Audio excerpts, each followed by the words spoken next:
Oo naman, malinis naman. Agree ay sapat yung ibibigay na tubig sa lugar namin. Hindi ganun kasaya. Depende kung saan sa Manila.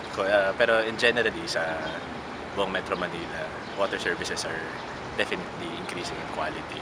Pero the question still is yung accessibility niya, tsaka yung affordability. Okay naman.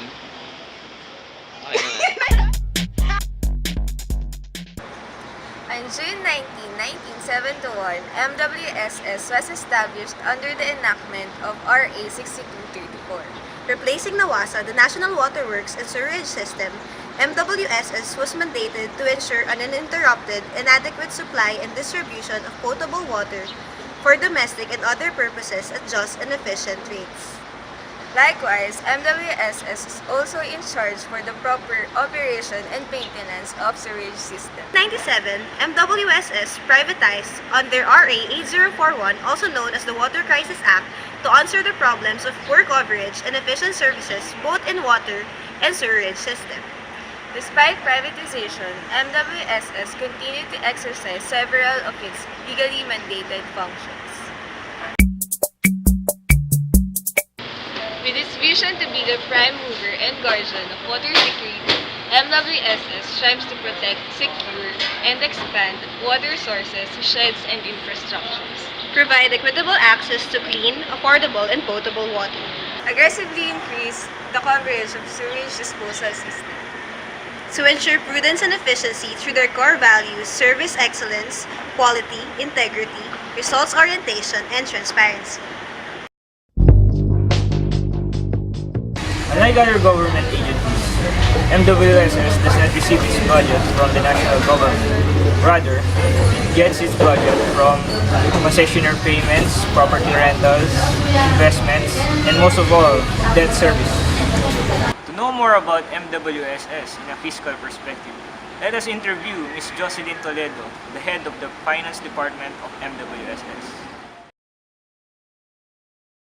How much is the MWSS budget for the fiscal year 2014 to 2015? Is that budget? Yes. For 2014.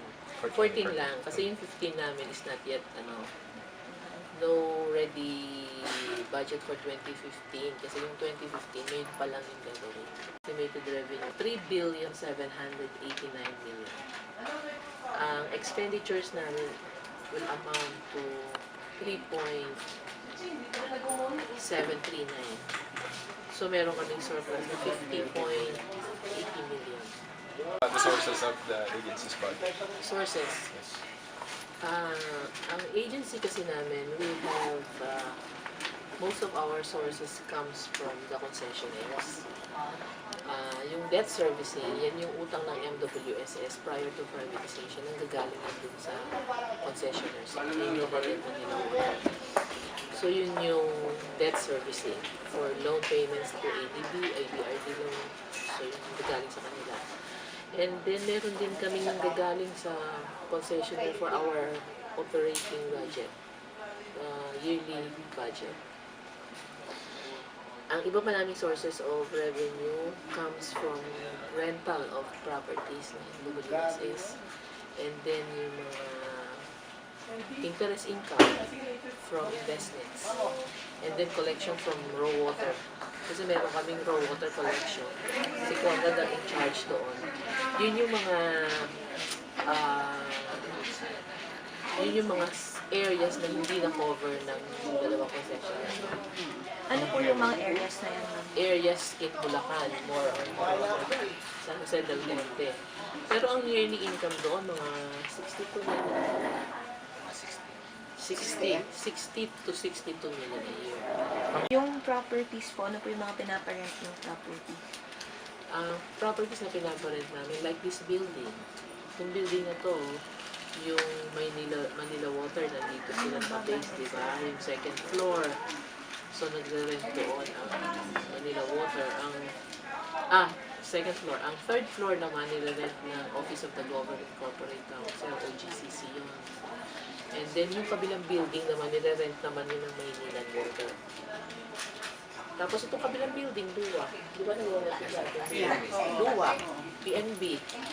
So yan, nag-rent. May iba pa kami properties. Yung building sa Aroseros, nire-rentahan ng Supreme Court. Meron din nire-rentahan doon ng Maynila. So yun. Third question, is the budget sufficient for the agency to work efficiently? Yes. Oh, yes. There's no time in the past 5 years, let's say, that you encounter a deficit. For example, you're having a hard time executing a project because you lack budget, perhaps. Actually, ang amin kasing budget is parang zero budgeting. Kung wala ka na, kung ang source mo is that much na, we see to it na doon lang kami lumalaro. Now, sa mga projects, hindi kami makaka-encounter ng deficit doon kasi ang projects namin, fini-finance ng dalawang concessionaire. So, before we proceed with the project, nagkakaroon muna kami ng MOA, meron muna kami ng Memorandum of Agreement that such project would be financed by them. So, kung ang projects may loan, kasi nung onset of privatization, may mga project na nagsisimula pa lang. So, mga iniloan din sa ADB or IBRD. So, kung may mga draw kami doon for the project, may mga loan drawdowns kami, may katapat din yun ng mga local portions naman. Yung mga taxes, payable naman yun ng concessionaires. So there was no instance po wherein na-delay ang isang project because of that? Oh, yeah. What are the trends in the agency's budget for the past years? What brought about these trends? If you can Trends mention it. sa budget? Or is it increasing? Sa amin kasi, sa aming revenue, ang revenue namin is hindi siya ganun kataas na increase. Halos ganun lang.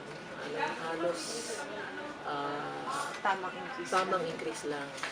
Ang aming expenses, prior to the assumption of Pinoy, prior to the assumption of the new president, mataas yung aming MOOE, yung personnel cost, mataas. Pero ngayon bumaba. Kasi before, di ba, na kami sa news tungkol doon sa mataas na maraming bonuses. So noon, mataas yung aming personnel cost and yung maintenance and operating. Pero ngayon, hindi na. Pababa na ng pababa. Halos wala na. Kasi nawala na yung bonuses. According to Ma'am Toledo, the corporation's budget trend is increasing but not that substantially. From allotting the highest appropriation in MOE, MWSS now spends more in their personnel services to minimize the issues they have faced lately about receiving fat bonuses. Also, she further stated that the MWSS has never faced a budget deficit since they only work within the budget given to them, and that is sufficient enough for them to cover their operations. Allocated. Allocated. Are there any necessary consultations, meetings, or surveys being conducted? Parang budget po. Ano po yung process? Meron kami yung budget call. Kasi, pag budget, budget year na. So, we send letters to the different departments to submit their proposed budget. Yung submission nila ngayon, meron doon yung sa mga procure. So, meron kasi kami ngayon yung mga approved procurement. Yung ATP natin, meron kami na yung plan.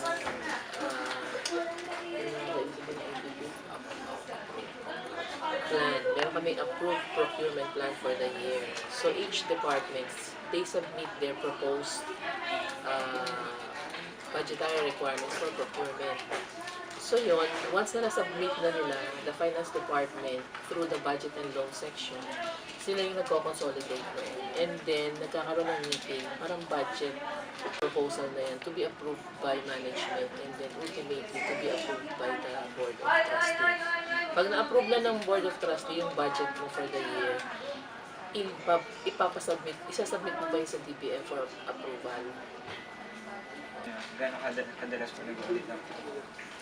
Every year. Hindi lang every year. Every day. Every day. Kasi kami, once na nag-release kami, dumaan ng vouchers, di syempre. Pagkatapos niya, nagkaroon ng transaction, gagawan mo yan ng entrada sa libro, di ba? Gagawa ka ng journal entries, may approval. So, pumapasok na yan sa accounting system mo. Yung lahat ng aming DVs, sinasubmit sa COA yun. So ang COA, titingnan nila yun. Post-audit sila eh. Titingnan nila yun. Pag may nakita sila na medyo questionable doon, susulatan nila. MWSS budget, like other government budgets, undergoes a step-by-step process. From the formulation of the budget proposal up to its approval, MWSS budget process consists of continuous several meetings, surveys, and consultations. While waiting for its budget to get approved, MWSS uses its proposed budget for present transactions. If ever the given budget is less than the proposed budget, it will be included in COA's findings that MWSS exceeded its budget, and may sometimes receive a notice of suspension or a notice of charge or disallowance, wherein MWSS should pay back COA whatever the excesses they had made. Punta lang po tayo sa savings. Kung kamusta po yung savings ng agency at Malaki na ngayon. Ang savings namin, so kung may budget ka, tapos ito yung actual mo, so yung difference na makikita mo, ito yun. So kung meron kaming savings, nagkakaroon kami ng CNA kasi may may ruling ang DBM for the release of a CNA bonus at CSC. Pag may savings ka, pwede ka magbigay sa CNA, sa labor ng CNA bonus. At first, MWSS received only 50 million pesos from each of its concessionaires, Maynilad and Manila Water. Now, it receives an approximate of 940 million pesos from each of them annually. Together with the corporation's unused budget, the income of MWSS becomes its savings. Giving 50% to the national income dividends, MWSS keeps the other half of its savings for future use. how does the agency promote transparency? Transparency, nasa internet, meron kaming transparency seal. Diba? Yun, nasa website. Included in its core values, MWSS have a transparency seal available online to promote government transparency. It publicly shows their annual reports, annual audits, budgets, contracts, APPs, list of programs and their beneficiaries, and their transaction reports with their suppliers. Kung ang kalidad ng tubig ang pinag-uusapan, masaya kami dahil hindi natin maikakaila na sadyang malinis at maiinom ang tubig na binibigay ng concessionaires ng MWSS. Ngunit nakakalungkot rin na mahal ang serbisyong ito. Hindi ba pwedeng abot kaya at maganda ang kalidad ang makuha natin? Ngayon ng privatization ng MWSS ay ang pagtaas nito na sigil sa Maynilad at Manila Water. Ang dati, sinisigil nila ito ng 50 million, ngayon ay umabot na ng 940 million. Para makabayad, pinapasa ng dalawang concessionaire ang bigat ng gastusin nito sa kanyang mga kliyente. Tayo yun. Para maiwasan ang sobrang taas ng singil ng tubig, bakit hindi na lang ito i-subsidize ng MWSS sa pamamagitan ng kanilang ipon?